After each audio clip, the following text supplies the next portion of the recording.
Hello everybody, welcome back to my channel again. Thank you for your continued support. Um, I don't know if you guys remember, I used to talk about infants' mental health, but today we're gonna talk a more detail in regarding to the different approach. If you are new to this channel, feel free to click that subscribe button. I would be really appreciate if you do that before I continue to talk about 0 to 5. Okay, today our focus will be 0 to 5. So let's begin with the differences. If you are starting out your career dealing with adult population, you are aware that most of the time our approach is from scale down, means top to down adult model, because we have to deal with their aging, we have to deal with their manage their physical concern. So with children, our focus today, 0 to 5, is opposite. We are using bottom to up approach, which means that we are supporting their communication, interpersonal development. Why this is important? Because with the very beginning of their lifespan, we want to make sure they are getting a proper instruction and care from different sources. For example, caregivers providing the support with your input, and you have to be able to educating the caregiver on how to support the children who have mental health difficulty. Within the adult population, we want a client to detach from their sources of being very dependent. We want to make sure they will become more independent. With 0 to 5, we want to make sure the client get a loving, caring, develop adequate self-worth and self-esteem. That is the purpose when you are working with a younger infant or younger child. And for example, we're talking about emotional development. That's kind of important. But definitely make sure that they meet all the criteria before they become a younger adult. So the very beginning, trying to support a client, a younger individual, to be able to function well from the very beginning of their lifespan spectrum. Early development. You can call child early development as well. So pretty much the infant need to be able to accept the loud noise, right? Because they just get into the world, they need to make sure the light, the temperature, they have to experience so many different things, which they need to be in the ultimate situation. They need to feel the warm, they need to feel the comfortable. But being a baby, they have to um, encounter many distracting internal stimulations. So as part of the beginning of working with this population, you need to be able to integrating and understand how to make a child to stimulating to those different type of environment. And of course, self-regulation is important too. Those are very basic. So today I'm just gonna talk something very basic.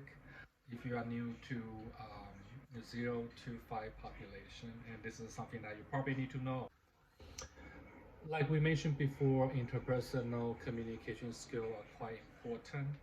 But then we also need to concern about the relationship between the caregiver, because caregiver is, if a person is a foster child, the caregiver play an important role in clients' activity development, and then they also learn those information and emotion from them too. So develop early relationship with the caregiver play a very important part of the role. So you expect the caregiver to communicate with you on a weekly basis because they are one of the source of information you can get. Exchange the information with the caregiver will help the child's development. What is the behavior of a child? Usually they experience hunger, they experience anger. A lot of time it's just some very basic thing. So caregiver need to be able to collaborating with you. And you as a clinician also need to understand the role of a caregiver in order to develop that um, beautiful relationship out there. Therefore, effective communication and the interpersonal skill are important. No matter if it's nonverbal, any subtle change of the behavior of the child, you need to be able to pinpoint what is the action that you need to do in order to support your client. A lot of nonverbal clue can give you a lot of sense of client's development. For example, in order to make them to feel safe, they need to have adequate love, right? The attachment from the caregiver or their parent or for you, because they need to develop all those important steps in order to progress to the next level of their development. So those are important to follow through if you are begin with your career with working with infant and younger children. Okay, how to pinpoint clients' problem? First of all, obviously, is their developmental delay. If your child, not your child, if the client have developmental delay, how did you find out? Usually, an experienced clinician can go through different nonverbal clue or just looking at clients' gesture. Um, Even though if they learn how to walk very slow, all those things can give you the warning sign to tell you the client has some kind of disability issue. And as a clinician, how did you optimize that relationship to help the child is very important. You also need to figure out if those stress or those developmental delay will cause trauma for a child. Why it's important you have to work closely with the caregiver and a person who's close to the child. This is when the co-regulating comes to play. You are helping a disability child to facing a stressful condition, and then you also need to find out if the caregiver have that capability to work with your troubling child or the child who has disability. So all those things are important. The relationship dynamic, the result of their behavior, and effectively treatment. The treatment of your treatment, the outcome of the treatment can play an important role to a child's development. The common development problem with the child from 0 to 2 or 3 to 5 or 0 to 1, 2 to 3, 4 to 5, they can develop some kind of destructive behavior. They threw the tantrum, right? They were crying. If they're crying, they're asking for something. Either hungry or there's something not right. Maybe the noise that caused them to have problem. You have to identify those sources by collaborating with the caregiver or just by your own observation. They can move their head a lot. They can have a bad language when they are getting a little bit older, such as 4 or 5. They can start to break the toys. I see a child who was 4 actually went to a laundry room on their apartment and trying to break the door. So those are kind of the behavior you need to kind of watch out for the problematic child, and also the aggression toward the other peer. at a kindergarten. All those things are important.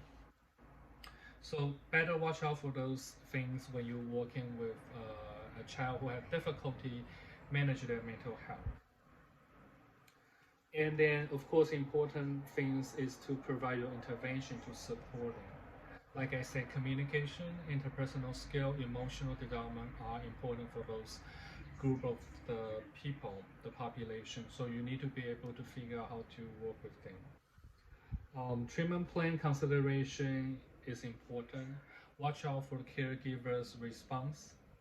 Watch out for their ability, and you can assist caregiver to work on different tasks. Provide those neutral response and increase the joyful and loving interaction with everyone who involved with the child's treatment are important. Strength-based approach develop activity for their parent, develop many type of aspect of how they historically how they approach with their different child if this is not their first child. So you have to go through all those things to understand how to work with it. You can develop a routine for the family. You can ask them to help for support if they need support with their child and how to work on it. And the protective factor is quite important too because self-regulation, have a secure attachment connection, have the empathetic understanding of how caregivers' role is are also important too. So I would suggest by telling you guys this basic information is to give you educational support. If you are just switching from the different field, but you are also working on the mental health aspect, and this population, the spectrum, are way different. With all the population working with children and infants. If you find this educational information helpful, feel free to subscribe my channel. I appreciate you turning to my channel today, and I look forward to see you again in the next video.